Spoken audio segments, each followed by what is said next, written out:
Hello, everybody. It is at 9 p.m. Central Standard Time. It's time for our YouTube live stream that we do every Friday at 9 p.m. I'm so excited to have you guys here. And I'm so excited to have my guest tonight. This is not something normally on these live streams. I will interview a magician of some ilk or something, but today we have a really special guest, and this is Dr. Benjamin Neuman out of Texas A&M. He is a world-renowned virologist, and he was on the panel that named COVID-19, and he's here to answer your questions about the virus. So I'm so excited. I can't wait to jump right into it, and if everybody could give Dr. Ben a huge round of applause. I know it's going to be virtual, but if we could do that. All right. And Dr. Ben, Hello. thank you for being here. How are you? Of course, I am doing fine. Look at viruses all day, talk about viruses all night. This is the life, and I'm happy to be living it. Yeah. So this is probably a question you get a lot, but I'm just kind of curious, where does with magic, it kind of starts pretty young. You kind of get into that interest at a pretty early age. I'm kind of curious about your background in virology and how you decided to get in that. It seems like you don't meet a lot of kids who want to grow up to be a virologist, and kind of curious how you came to the work that you do. I started out, people told me, you're going to be good as a doctor. Why don't you go to med school? Never liked people, never liked blood. And yeah, I ended Fair up, enough. sure, yeah. But other than that, right? So I ended up volunteering in a lab because I'd messed up my scheduling at university. I had one class to take in a whole year. I had to take it. And so I volunteered the rest of the time in a coronavirus lab of all places. And it turned out to be really cool. And then at the end, the guy said, well, you're going over to England. I know somebody over there. Maybe I could set you up. And yeah, went from there. I didn't Wow. get into this on purpose, but it worked out. So But it worked out. I love it. That's a very humble humble story. I'm sure there would be some embellishments if you were a less humble individual. Wow. Oh, cool. So hey guys, I want to let you know too that this is a Q&A. So if you have questions, one of the reasons I brought Dr. Ben on was because he really knows what he's talking about. So if you have any questions, especially how it relates to magic or meeting in person again, live events, I have my own list of questions here too, but please chime in and I'll be reading them off to Dr. Ben pretty soon here, and we can have a conversation. One of the things I want to ask you too is just kind of in general, this is a question everybody who's in the events industry wants to know, not just magicians, but hotels, caterers, people who are planning their wedding, all these kinds of things. When is it, and I know it's a sliding scale, but when, in your opinion, will we all be back to as close to normal as we saw before 2019? I think the answer to that is once we start getting kids vaccinated and are pretty much done with adults. So they're talking about maybe May for adults being more or less finished, and kids would be maybe 2 months after that. And at that point, yeah, there's not a whole lot of reason to do many things differently. It should just be sporadic cases. And we know this because, bless them, the country of Israel have vaccinated something like 50% of the entire population. Wow. And whereas the cases are rising in Europe right now and just barely rising in the US, they are dropping like a stone in Israel. They just are going straight down with no stop at the bottom. So we can get out of this. It's just a matter of getting enough vaccines and enough arms. Yeah. Awesome. Well, I wanted to ask you too about that, if because I know that there is question right now. There's actually I can't remember the name of the doctor that was on the I think it was the FDA. Was it the FDA panel who had voted against the trial on children? And there was a whole reason for that and everything. That was just in the news I was listening to today, and that's some pretty good reasons. But I was curious about what maybe your knowledge is on vaccinating children. Is this something that we know is safe for children or not? Yeah. Moderna, Pfizer, BioNTech, So, and all, on down right. the line. This is the thing. If you ask a scientist for an absolute answer, can you guarantee X, Y, Z? The answer is always no. And then Of people course say, it is. oh, no, yeah, then it must be the opposite. When really it's very, very nearly certainly yes. It's just, yeah. There's nothing completely black and white in the world of science. As far as I can see, so we're not seeing what you would expect. If there's going to be something that is weird in childhood, you would expect to see problems in pregnant women who have had that. We have not seen those. We haven't seen any birth defects or anything like that with vaccination. So that says that early development's probably okay. There was even a kid I remember being born with antibodies from the mom who got vaccinated but didn't realize she was pregnant. You Wow. would also expect to see in maybe so there are some places where 16-year-olds can get vaccinated, I believe, with the Pfizer. That's Expect to my see knowledge. maybe a sliding, symptoms going up or side effects going up as you get down from 18, 17, 16. And it's definitely not the case. The side effects tend to go up with age and down as you get younger. And there's no reason to believe there will be a blip at 5 years and 3 months for any scientific reason. There's just if you got the early end and you got the late end of childhood, chances are it's going to be okay in the middle too, if it's okay at both ends. Fair enough. Fair enough. Yeah, yeah. Awesome. I actually have a question I got from somebody too, and I'm gonna make sure I ask this. Comes from Joe Southwell. He says, "How effective is silver, as in like silver coins, currency before certain date? I think it was 63." He says, "How are they?" He says, "How are they as an anesthetic? I.e., to what degree are they self cleaning?" Yeah, and That's it's something magicians use as a tool a lot, or yeah, yeah. coins. The answer would be, do you lick a lot of coins? Because that Well, kind of right. So we're early magicians. on, yeah, right, probably. Yeah, well, all right, yeah, all right. Where we have to like palm it and hide it in a cheek, or I Sure. have no idea. Well, it might be a thing that happens. Let's imagine that's a thing that can happen. Yeah. Um, the At the beginning we thought that what are called fomites, which are virus on a surface, was maybe potentially going to be a way that some people got infected. Mhm. Since the beginning we haven't been able to show a single case where somebody definitely got infected from a surface, even if it's yeah, but there are lots of cases where people have been infected through the air. In fact, probably all of them. So it looks as though it's got to be in the air. There's probably something like a half-hour window after somebody's breathed out the virus when you would have to breathe it in. Otherwise, yeah, there's just not enough there to do an infection. That's fascinating. So it wouldn't have not even necessarily silver, because magicians, like for instance, for a very generalized thing, but a pretty common type of occurrence is the pick a card trick, right? So you spread out a deck of cards, you have somebody select a card, and put. Love that trick. There's no real. Is that what you're saying? That there's no real, as far as we know, the data doesn't back up any transmissive of the virus through that. Risk is that you've got to be within card picking distance of another human being. It's the other person's face that they gotta worry Yeah, about. Okay. face holes are what you want to watch out for. And yeah, if they're wearing a mask and you're wearing a mask, there's very little chance of either of you giving it or catching it. Yeah, at all. Wow. So on that note, I'm sorry, I want to kind of keep digging down on this. Big. When you say mask, because there's a lot of different types of masks out there, and I think there's some confusion about what's actually effective or not. Is Right. is a cloth rewashable mask going to be I'm sure it's not going to be as effective as a KN95 or an N95 mask, but if you could talk about that a little bit, I'm kind of curious about. So they all work and they all work pretty well. Okay. There are differences though. So the way scientists would measure this, you basically hook a vacuum up to one side and see how much stuff you can pull through. And you start out with a mix of sizes and you see which sizes got through to the other side, something like that. Or you hook it up the opposite way and you try and blow particles through.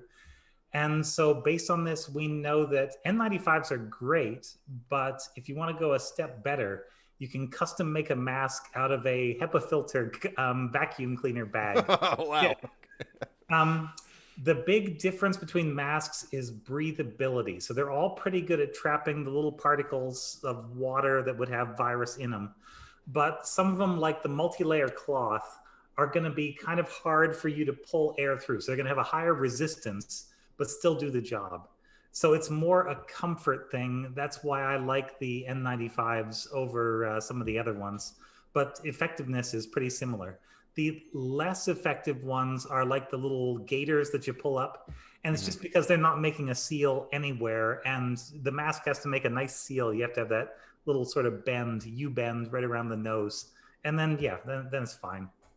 Awesome. So, if you could speak to, because I know that something that we've been hearing about now lately has been the suggestion that you wear two masks. Is there anything to that, or is that just kind of? Trying to get from 99% to 99.5% or something. Is it just it's kind of beating a dead horse at that point? Is that There might be one case somewhere where it makes a difference, but honestly, if we could just get the one mask on both parties, that's pretty effective. Yeah. okay? Yeah. Fabulous. I'm also wanting to make sure I check the comments here too, because we have a lot of questions. um, oh, okay, wonderful, wonderful. All right, I'm gonna let them. They're working it out in the chat. I'm gonna ask one of my questions while they're going on that. Um, a big question that I have is: do you see any evidence, as a virologist? I got to remind my audience here. Um, there's question about, is COVID-19 going to become endemic? As in, are we going to see it every year like the flu? We have to get vaccinated every year, or is this more like a tetanus shot we get like once every 10 years, or what's the deal there? Do we know? All right. Yeah. So, two ways to answer that. So, I would say it's only endemic if we really mess this up. If Okay. we have a chance now to knock it out and have it be gone forever. And we managed to knock out polio with 1950s technology mostly, or smallpox rather, polio with like 1980s technology mostly. And with modern technology, we can do this. It's not that expensive. It can definitely be done. On the other side, though, how long does immunity last? It looks Hmm. as though if you are, let's say, over 65, you can probably count on a solid 4 to 6 months. After that, it is dicey. We don't know exactly the point where immunity is too low, but we know roughly how many antibodies you start with, and we know roughly how fast they fall off with time, and we know roughly how many antibodies you have at the point where you're first protected. So if it was just antibodies, we would have a real good answer. But there's all these other components in the immune system that basically could help you. So my pessimistic estimate is about 6 months on that. For younger people, you may get a year to 14 months. Yeah. But it looks like that's about all you can reliably expect the vaccines to do. Now, the problem there is the variants. The variants, you would get good protection against the variants right away, but the variants basically just speed up the clock for when your immunity is going to run out. Because, like the UK variant, 1/3 of your antibodies that would stop it from coming in will still work. The other 2/3 are going to miss now because it's a little different. And so you're going to run out of that 1/3 faster than you would have run out of the entire load. Yeah, yeah. It'll sort of cut the time in half, basically. The South Africa variant and Brazil variants don't spread quite as well, but oh my gosh, those are somewhere between 10 and 90 times as immunity defeating. So just, yeah, divide your time by one of those numbers, somewhere in between. And again, that's the pessimistic answer. You may get a little bit more protection, but yeah, that's what I'm watching and worrying about at the moment.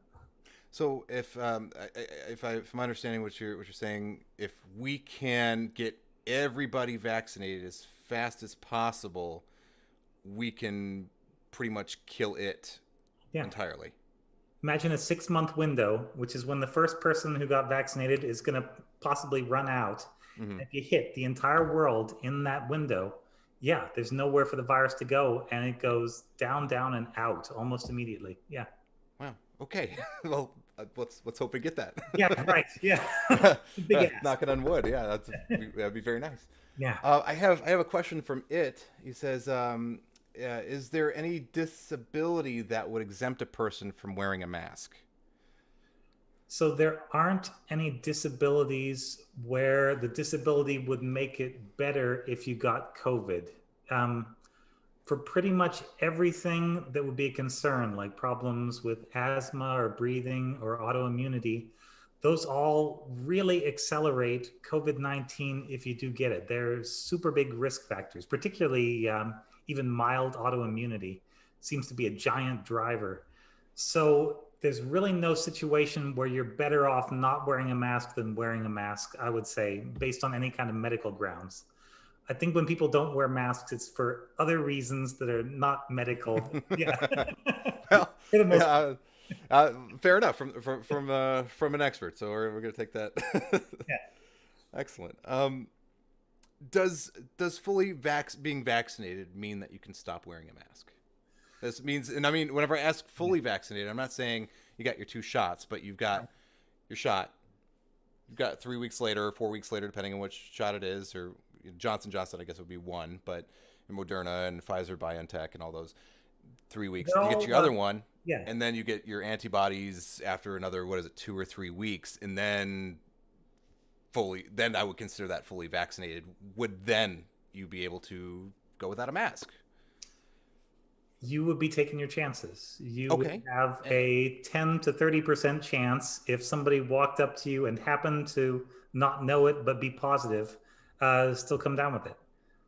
Because all of these things reduce the amount, but they don't knock it out. And so, if we were in a place like New Zealand with like 5 cases that are all known and in hospital, I would say, yeah, it's fine. But I'm in Texas. We're turning in 4,000 new cases a day, and we're missing as many as we're hitting based on the positivity numbers of the tests. They're way higher than they should be, like 5 times higher than they should be. Okay. Well, that's So, just for this time and place, if you're in Europe or the Americas or Africa or South America or more or less anybody anywhere except Australia and New Zealand and maybe Singapore and South Korea, yeah, we still got to wear a mask because there's a lot swirling around still. okay. So is that Not kind of forever. Yeah. no, not forever. Just until the vaccine starts to actually drive numbers back down. And when we've got states that are sort of undoing mask orders and stuff like that, what you're seeing is that the cases stopped dropping about 2 weeks after that, which is right when that's how long it takes for these numbers to have changes that show up in the data. And they're starting to go up again, it looks like. So we're undoing some of the good work that we've done by, I don't know, celebrating a little too early, probably. Yeah.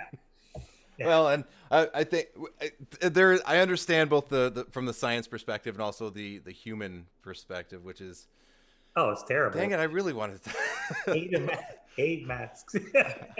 hate masks, Yeah, and I got a permanent cut on my ear from wearing a mask. But I sure. still wear them. Well, But that, and then it's like I just want to have my football backyard barbecue already. Let's and get back to return to life. My son's birthday is on the 31st, and last year, like, it was right in the middle of locked. There was no chance of seeing anybody. We were all locked indoors. There was nothing going on, and he missed out on a birthday. We had some great friends and neighbors, and the Kiwanis Club, which you're intimately familiar with now. They all sent gifts and things in the mail and cards, and that was really wonderful. But he was 3, so I think that was more than enough for him. But this year he's turning 4, and he's much more cognizant of what a birthday is. yeah. And we're going to be able to see some very, very close friends and family that we know are safe. Yeah, we all want to go back to all go back to the stuff. I think everybody does. So I understand. Yeah. Yeah. yeah, I'm sure I'm not a unique case. So another question I have, kind of a follow up, was if you are fully vaccinated, again, the term I would use is like, yeah, you've given a chance to work and everything. Can you still carry the virus and transmit it to somebody else? No, that was an open question until about a month ago, and it was yeah, a giant, really well done study with 1.2 million people in it. Oh wow. And they showed that if you're vaccinated, they actually went out and tested them, and your chance of becoming positive is really low. And the only ones that became positive were the ones that got sick and had all the rest of the works. So yeah, the vaccine protects from everything, which is really good. That's Great news. Yeah. Okay, that's something I didn't know. I tried to research it before I asked you, and I could not find out. So Let's see. It was the big Israeli study in, I want to say, New England Journal of Medicine. Yeah. okay, Yeah. excellent. Thank you. Um, I have some more questions here. I want to make sure I um again, Joe Southwell. Thank you, Joe. Says, can you explain your comment on positivity hitting or determining case numbers on determining case numbers? Right, right. So this is, so I used to work with a guy who's a mathematician, and he worked with a elephant park in Thailand. And the elephant park wanted to know how many elephants they have.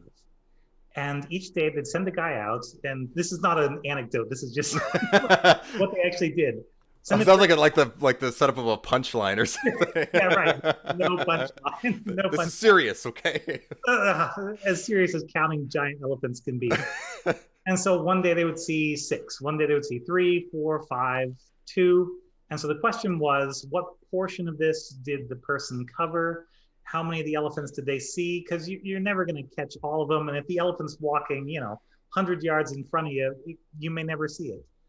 So they have mathematical ways of estimating based on how much you sample and how much you find what the real population is. And there are a couple different methods of doing this. Bayesian mathematics are one of the big ones. And so epidemiologists are using all these fancy tools to figure out that probably when we're at sort of the worst, like right after Christmas and New Year's and stuff, in some places we got up to 2% positive, which was really bad. And that's about as high as we've ever been. Most of the rest of the time when it's bad, it's hovering between 0.5% and 1%.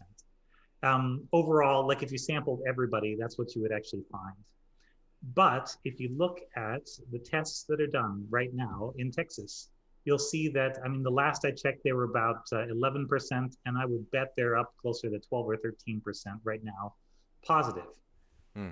Why is this? Well, it's because people aren't getting tested at random. They are showing up when they feel something.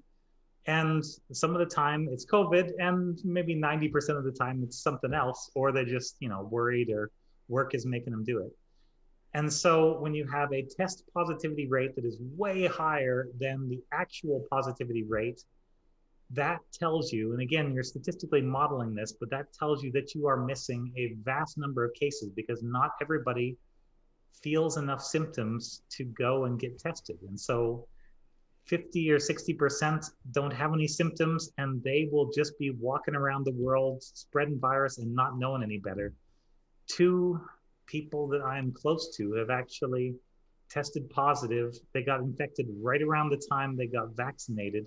And so they are both vaccinated and dealing with COVID. Yeah, which is terrible. Yeah, that's not the way it's supposed to work. But there's a window. The vaccines work, but they don't even start to work for 14 days after the first shot.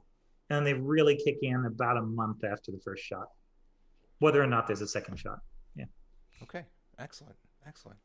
I'm getting actually a whole bunch of questions in too, so I want to make sure I can get as many of their questions as I can.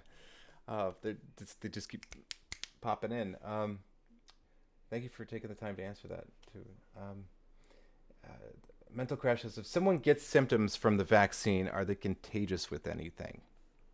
No, it shouldn't be. So as far as we know, we know that you put something in, we know that the vaccine generates immunity, we know most of the cells that are involved along the way, but there are several different mechanisms that you can go from vaccine goes in to you have immunity. And it all depends which kind of cells you go through and which kind of cell the little piece of a virus happens to run into and exactly what was going on in there. There are particular cells that are, I don't know, very communicative, or when they get annoyed, they basically shout to all the other cells that are nearby, and this is what causes side effects. It's the sort of dumb side of the immune system just doing stuff on its own before you have the smart side of the immune system dialed in to kind of regulate things.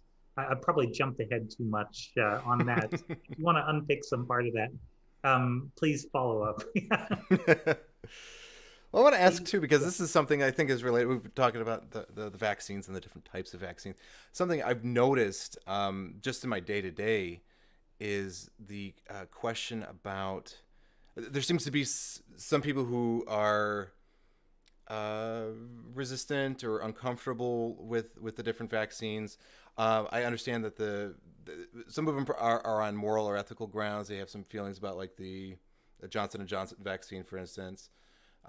But there was also ones to the mRNA vaccines on the basis that they were just made way too quickly, and there seems to be like that you can't make something effective that quick. It took a decade to so because mRNA vaccines are, I guess, been 50 years in the making, but are pretty new to the public.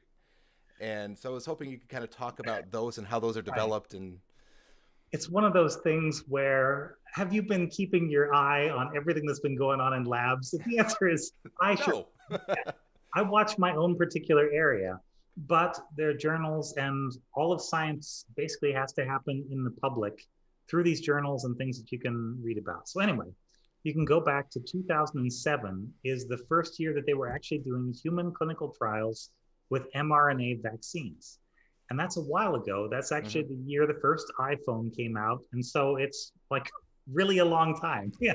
I'm betting you don't have an iPhone 1 on you anymore because it's so old, it's obsolete. So this is a technology that's been really safe all the way along. The problem with the first two trials of mRNA vaccines was that they didn't make enough of an immune response to actually do the patients any good. They were both mRNA vaccines against cancer that people were trying.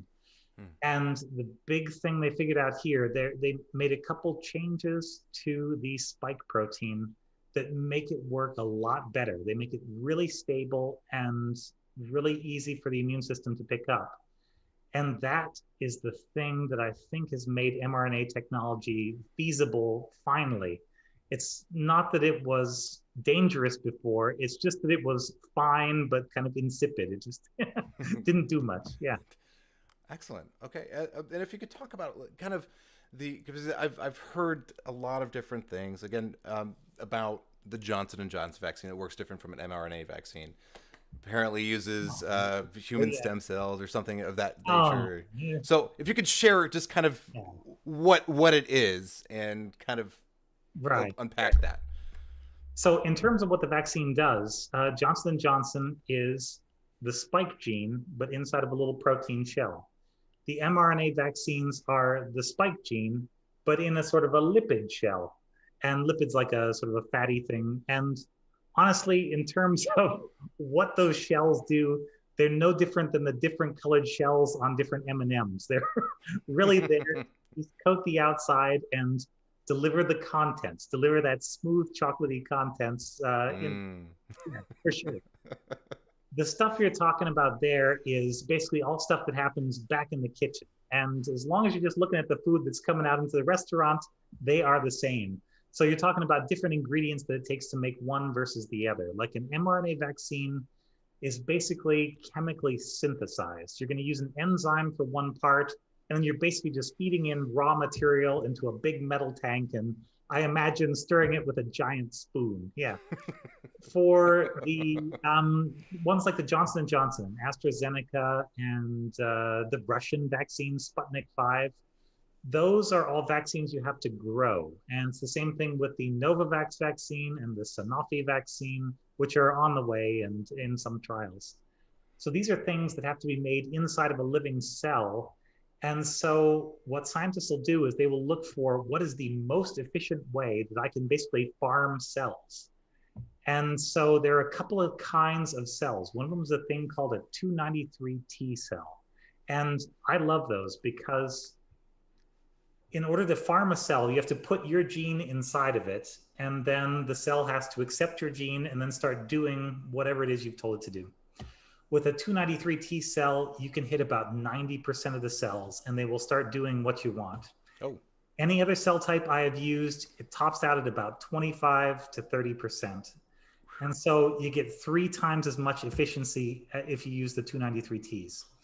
293Ts, I mean, they have a weird history. They were originally from a fetal tissue. They've been transformed with a simian virus 40 large T antigen, which turns them into cancer. So you can just grow them forever and basically just farm them in a lab. They're used because they're efficient. And if they weren't efficient, I mean, it would be something else. You could grow it in yeast, but you would end up with a slightly different sugar coating on the outside of the spike, and it wouldn't look quite like the authentic thing to your cells. You could make it in E. coli, but E. coli don't put any of the sugary stuff on the outside of the protein, and the protein would probably not fold up right. You would probably just get a mess that wouldn't work at all as a vaccine. Some people grow proteins in insect cells, and that's okay. They do a pretty good job with the sugar coating, but they mess up the last part. Instead of being a little more elaborate, they just go for the simple little, almost like a cherry on top of these things. So there are differences, and the closest you can get to what your body would run into if you had actual COVID. So if you have actual COVID, this virus has come out of a human cell, and it's used all the machinery in a human cell to make itself. And so it's going to look like it came out of a human cell. And so if you want to do a good job growing these vaccines, it pretty much has to be in a human cell. And human cells are tough to work with unless you've got cancer cells. And yeah, so that's why we use these weird ancient cancer cells to grow some of these vaccines. Yeah, there's nothing sinister. It's just like the only thing that works well enough to get you somewhere. Fair enough, but I think it's helpful for that to be unpacked and talked about in factual terms instead of a lot of telephone game about what they are. So thank you for kind of clearing that up and sharing that. There's going to be something I point people to this part of the video, I'm sure, a lot. So thank you. Sure. I actually have a question for my wife, which I'm sure is for my safety and the safety of the family. But she says, what are the best steps an entertainer could take to prevent contracting or spreading COVID?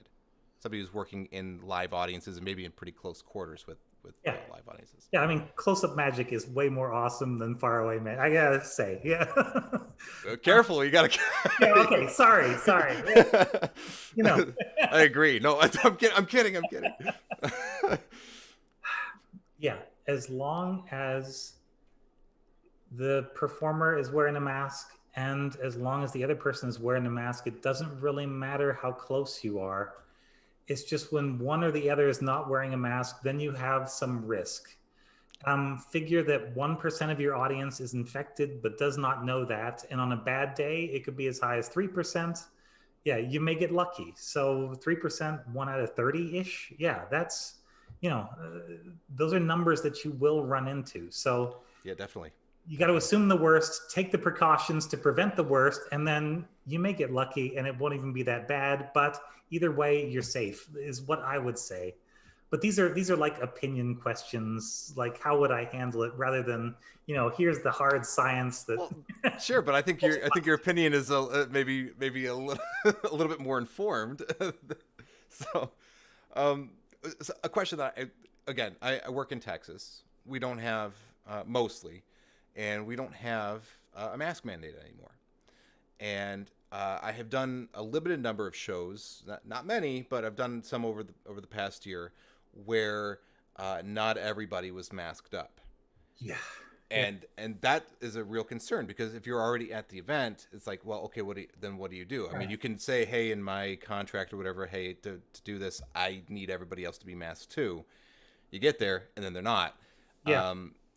In that instance, do you leave the show and say, hey, look, sorry, but you guys breached contract and that's the end of it? Or do you, are there other ways that you can, in the moment or even ahead of time, plan for maybe people not wearing masks and take extra precautions to protect yourself against people who are maybe not?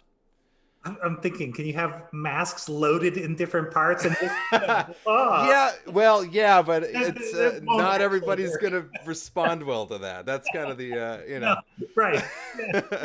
You're supposed to be likable as a magician. Yeah. Get some people pretty upset with you. So, That is tough. You need a giant bouncer and just, gonna take care of stuff. Yeah. I am not sure that, yes, total dilemma because you're putting livelihood or hobby or whatever it is, passion up against somebody else's idea of what somebody else's opinion, basically. Mm-hmm, It's mm-hmm. not really a scientific opinion, but it's a people opinion, an opinion. And sure, yeah, people are You're going not going to to change it behave on how yeah, they're going to behave. So, yeah, yeah, taking people as they are, right. you know. I suppose there's a risk there, and I suppose the way you mitigate the risk is you make sure you're wearing a mask. You make sure it is, pretty tight around the edges, and you find a way to get access to regular testing. So, like at East Coast universities, the UMass is one of them. I know they're testing faculty twice a week, every single week, just because. There are a lot of places where the test is now saliva. I think that actually gives you a better chance of finding positives, the saliva, because it'll get a little bit from the lungs, a little bit from the nose draining down. It's just a nice little catch all. And you don't have to poke your brain with that stupid little stick. Yeah.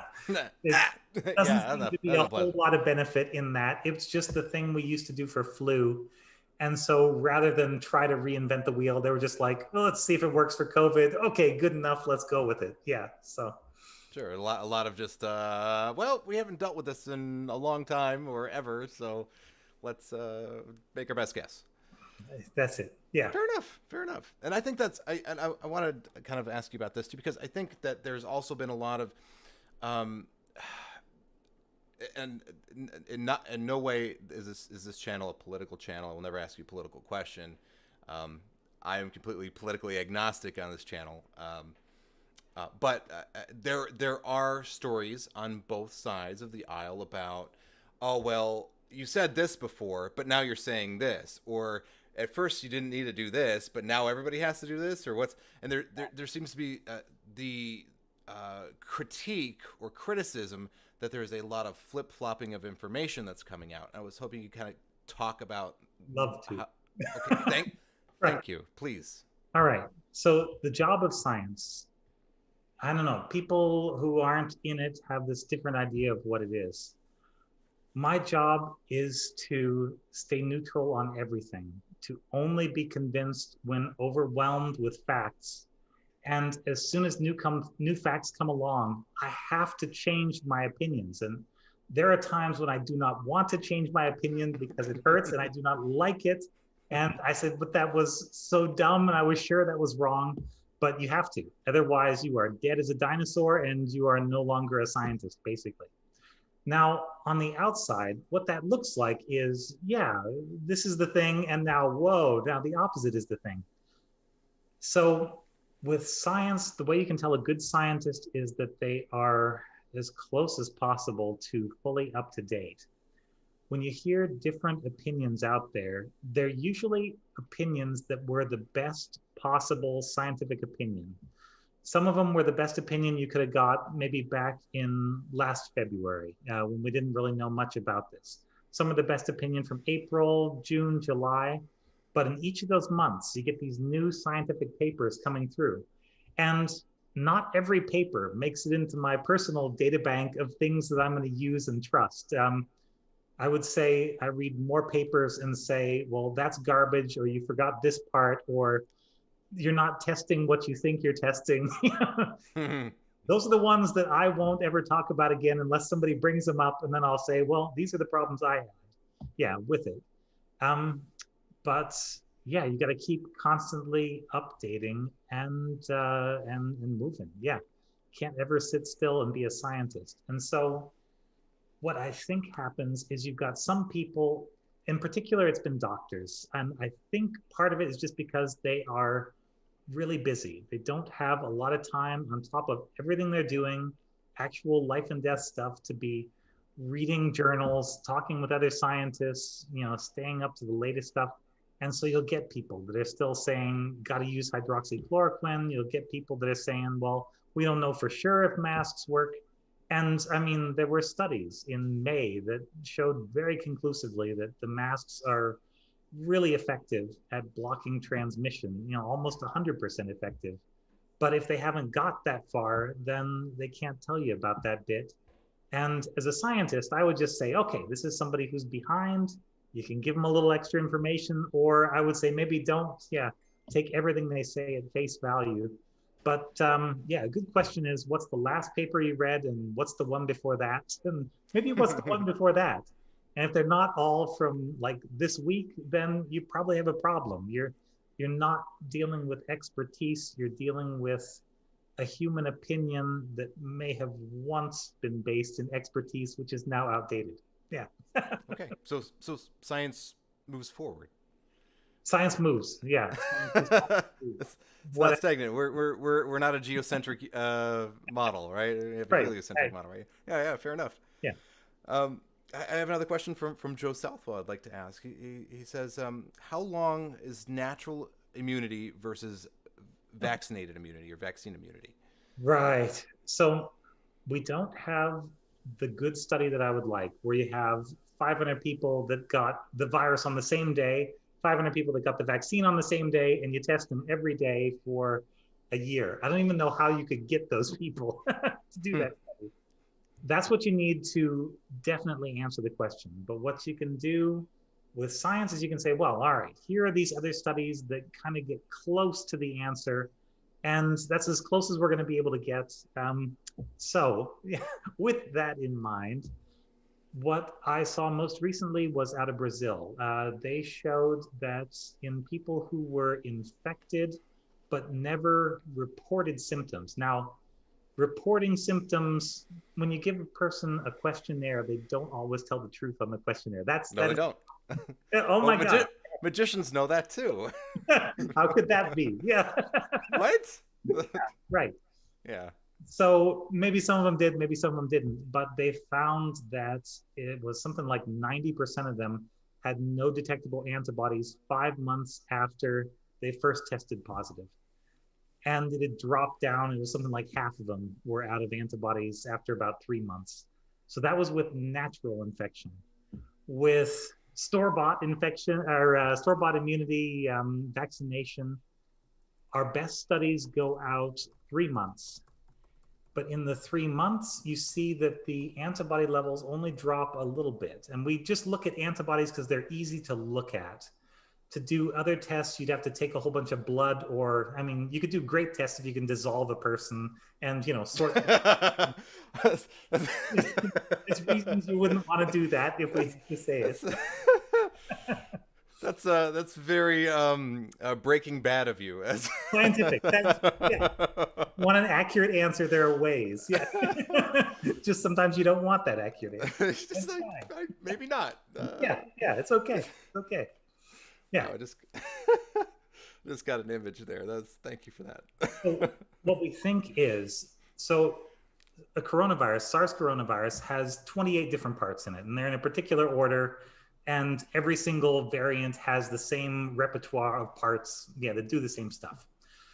Of these parts, about 12 of them seem to be immunosuppressive. They shut down particular components of your immune system, which means that if you have the full virus there and it can unpack all of its awesome gear, it is going to do its best to silence the immune system, which means you are not going to make a great immune response. The virus is basically playing hide and seek inside your body, which is terrible.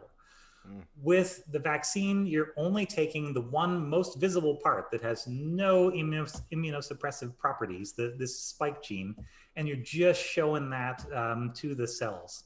It's basically like putting up a wanted poster in the post office back in, 1980s Ohio, which is my reference. Yeah. It is a good way to show the entire body what it is you want to look for, and, without having to get mugged, in order to learn that. Yeah. Excellent. Wow. Thank you all. I'm getting a lot of comments saying, "Hey, please let's thank Dr. Neuman for taking the time."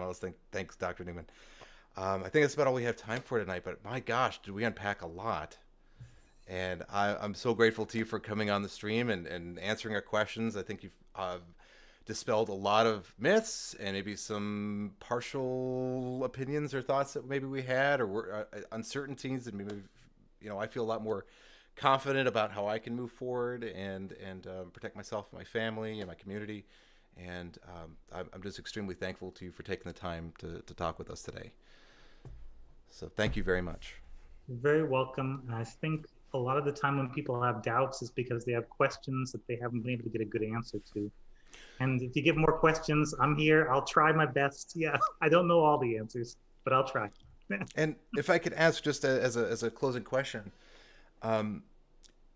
since we're not all lucky enough to have access to you 24/7, and we're going to have questions in the future, what are some good resources that a layman can go to learn more about this or become more informed?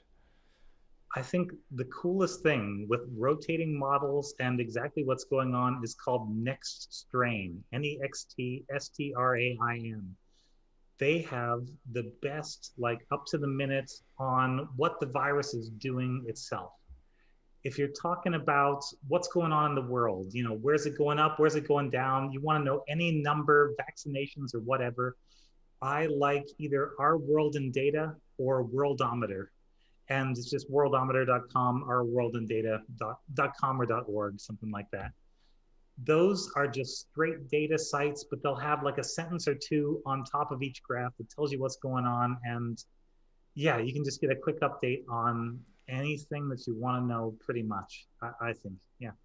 Excellent. Thank you so much. I'll make sure if you're watching this in the future, guys, I will have links for those in the description below. Again, Dr. Neuman, thank you so much for your time. And I hope you have a really wonderful weekend. Thank your family for putting up with me too. You as well, all of you as well. Yeah, stay safe out there. Thank you so much. You too. You too.